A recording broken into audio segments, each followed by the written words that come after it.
Calasiao Public Cemetery dinadagsana ng mga bumibisita sa bispiras ng undas. Nakatutok naman doon, live, si Russell Simorio.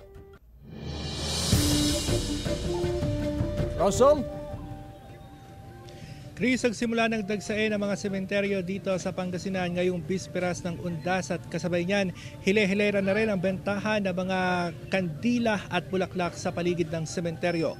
May paalala naman ang kapulisan sa mga magtutungo sa mga sementeryo bukas. Maagang dumalaw sa Calasiao Public Cemetery si Mang Arnold kasama ang kanyang pamilya. Nagtirik siya ng kandila at nagdasal sa nicho ng yumaong kapatid at magulang. Ayaw raw niyang makipagsabayan sa dagsa ng mga dadalaw sa sementeryo bukas. Hindi na ako makipagsiksikan bukas dahil maraming tao. Baka mahilaw nga ako pa. Kaya hindi na ako makipagsiksikan bukas. May lugar sa sementeryo na tinatawag na tumba-tumba. Dito nagtitirik ng kandila ang mga dumadalaw na hindi na mahanap ang nicho ng yumaong kaanak. Dito na rin nagtirik ng kandila si Aling Monica na hindi na nakauwi sa Mindanao para sa undas. Kasi po wala naman silang dito nicho eh.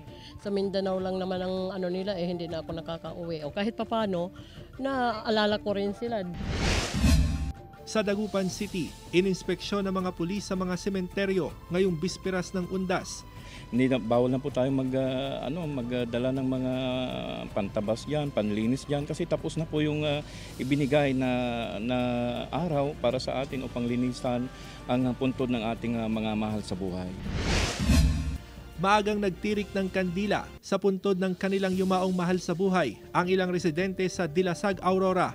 Pahirapan daw kasi ang masasakyan patungong sementeryo. Abala rin ang ilan sa paglilinis ng puntod, pagpipintura at pag-aayos ng nicho.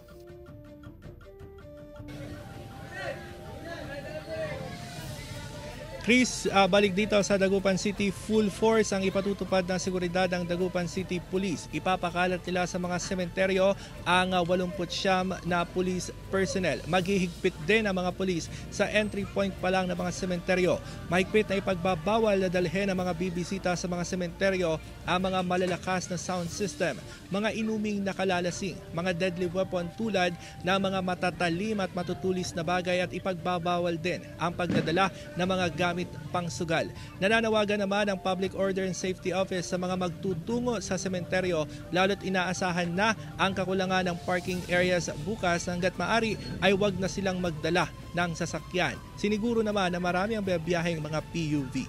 Yan muna ang latest mula rito sa Dagupan City. Balik sa iyo, Chris. Maraming salamat, Russell Simorio.